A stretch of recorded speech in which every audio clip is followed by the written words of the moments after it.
Il a purgé sa peine, mais l'a-t-il mérité? C'est la question posée à la justice 11 ans après la condamnation d'Abdelkader Azimani. 20 ans de prison pour un assassinat sauvage sur la base d'un seul témoignage et au terme d'une enquête bâclée.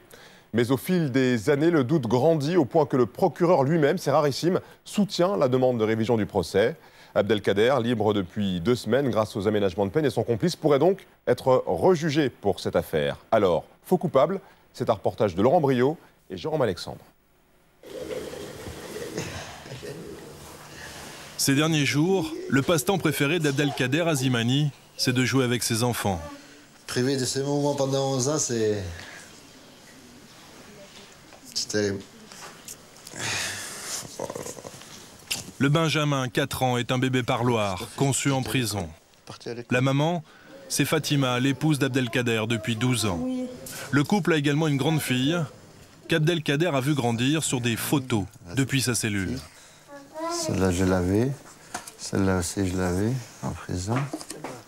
Monsieur Azimani est sorti de prison le 12 janvier. Condamné à 20 ans, il en a fait 11. Il a bénéficié d'une libération conditionnelle. 11 ans de cellule pour un meurtre qu'il a toujours nié. Et ils m'ont pas brisé comme moi, mais ils ont brisé toute la famille. Toute la famille. C'est incroyable. Le destin de cet homme a basculé le 22 décembre 1997. Ce matin-là, dans la petite ville de Lunel, près de Montpellier, un homme est retrouvé mort dans un fossé, tué de 108 coups de couteau. Il s'appelle Azouz Gilal, 22 ans, c'est un jeune de Lunel, un petit trafiquant de drogue. Le soir du meurtre, il avait rendez-vous sur ce parking. Une rencontre pour une transaction de cannabis avec Abdelkader Azimani et une connaissance commune, Abderrahim El Jabri. Le lendemain, le corps de la victime est retrouvé 1 kilomètre plus loin, au bord de cette route. Azimani et El Jabri sont soupçonnés du meurtre, car un témoin, un certain Errol Fargier, affirme les avoir vus ici, la veille, en compagnie de la victime. Abdelkader Azimani et Abderrahim El Jabri sont arrêtés et incarcérés. 6 ans plus tard, ils sont jugés devant la cour d'assises de l'Hérault. Ils crient leur innocence, mais la version du témoin va peser lourd. Azimani et El Jabri sont condamnés à 20 ans de prison pour meurtre. Un verdict qui déclenche la fureur des familles. Leur avocat dénonce une erreur judiciaire. Aujourd'hui, bien que cette peine ait été confirmée en appel, Maître Abrakiewicz est toujours persuadé que 2 innocents ont été envoyés en prison. Il n'y a pas de profil ADN El Jabri Azimani, ni sur le corps de la victime, ni sur les objets qui ont été trouvés à proximité, ni même dans le véhicule. Ce qui est quand même étonnant, alors qu'on leur reproche d'avoir assassiné un homme avec 2 couteaux, 108 coups de couteau. Nécessairement, ça laisse des traces. Les 2 condamnés ont toujours affirmé que la victime était repartie vivante de leur rendez-vous. Et pendant toutes ces années de prison, ils n'ont jamais cessé de clamer leur innocence. Tout le temps. Tout le temps. Jusqu'à ce que des fois, même entre surveillants et moi, on se disputait même. Parce qu'ils ne voulaient plus m'entendre dire que j'étais innocent. Certains surveillants me disaient, mais c'est pas nous, on vous enferme, mais c'est pas nous qu'on vous a mis là. Et moi aussi, j'ai le droit comme vous, parce que j'ai rien fait, je suis là pour rien. Fatima a toujours cru à l'innocence de son mari. Mais le plus dur, c'était avec leur fille. J'ai expliqué que son papa était en prison parce que ils l'ont accusé de quelque chose qu'il n'a pas fait. Et chaque fois, la petite, elle me réclame, ah oui, tu m'as dit bientôt il va sortir, mais là, il ne sort pas encore. Je ne le vois pas, il n'est pas là. Aujourd'hui libre, Abdelkader Azimani continue de se battre pour faire reconnaître son innocence et celle de son ami, toujours en prison. Et de nouveaux éléments leur redonnent de l'espoir. En avril dernier, le témoin Errol Fargier, qui les avait envoyés en prison, change de version. Il avait reconnu Abdelkader Azimani et Abderrahim El Jabri sur les lieux du crime. Mais 10 ans après les faits, il pense tout d'un coup qu'il s'est trompé sur El Jabri. Errol Fargier a croisé depuis et reconnu un autre homme. Il le dit même à la télévision. Cette fête me parlait, et j'ai eu un flash, un éclair. C'est spontanément que j'ai dit, il y a quelque chose qui... Et puis j'ai dit, c'est mon bonhomme. Je l'ai reconnu en fin de soirée, je dis, c'est mon bonhomme. Et voilà, et c'est là que j'ai reconnu réellement qu'il y avait une erreur sur la personne d'El Jabri. Il s'était donc trompé au procès, mais cette fois il est sûr de lui et il réclame justice. Qu'on libère El Jabri et que l'autre prenne sa place, même s'il a fait 12 ans, que la justice fasse ce qu'elle a à faire. Ce nouveau suspect donc, Roger-Marc Moreau va le retrouver. Roger-Marc Moreau est détective, spécialisé dans les grandes affaires judiciaires.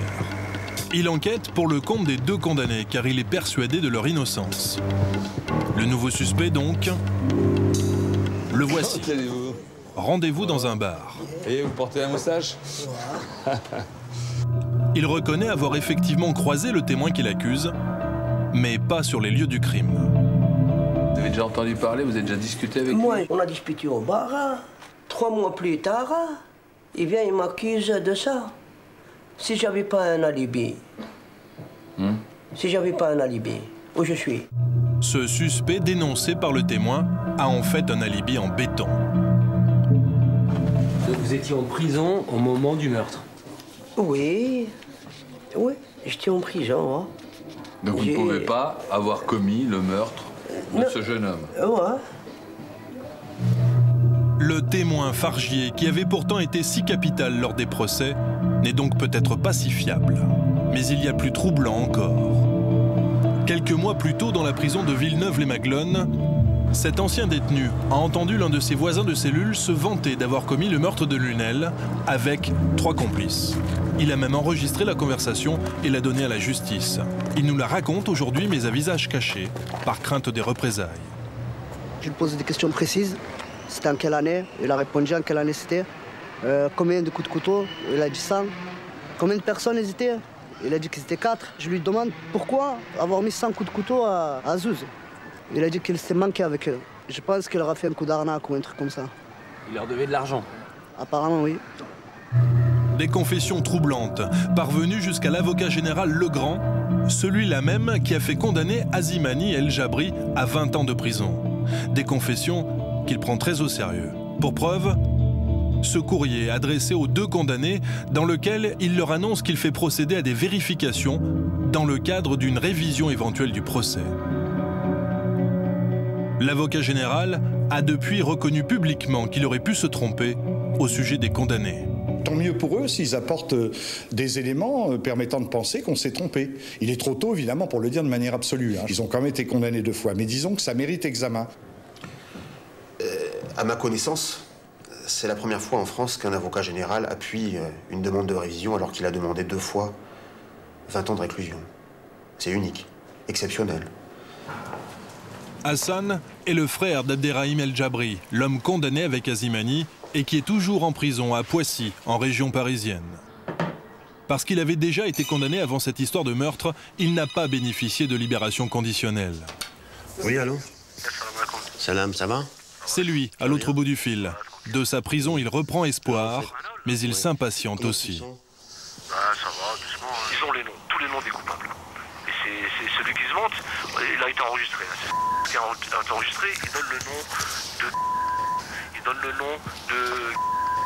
Et d'autres personnes. Tout ça, cette cassette, il a été enregistré. Il donne des détails très importants que personne ne pouvait savoir. Pour nous, maintenant, ce qu'on veut, c'est qu'il fasse comme dans toutes les enquêtes, l'ADN et des suspects, on prend l'ADN. Moi, je veux voir les coupables condamnés et la famille du défunt, voir et bien entendre que c'est pas nous. De nouveaux suspects, des vérifications d'ADN. La justice enquête de nouveau sur cette affaire. Aujourd'hui, Abdelkader Azimani travaille comme maçon. Petit salaire. Ses 10 frères et sœurs continuent à se cotiser pour payer l'avocat et le détective. Le combat continue. Je n'arrêterai pas jusqu'à ma mort. Mais son innocence, il ne la tient pas encore. Depuis que la loi permet les procédures en révision depuis 1989, seuls 7 condamnés ont été blanchis.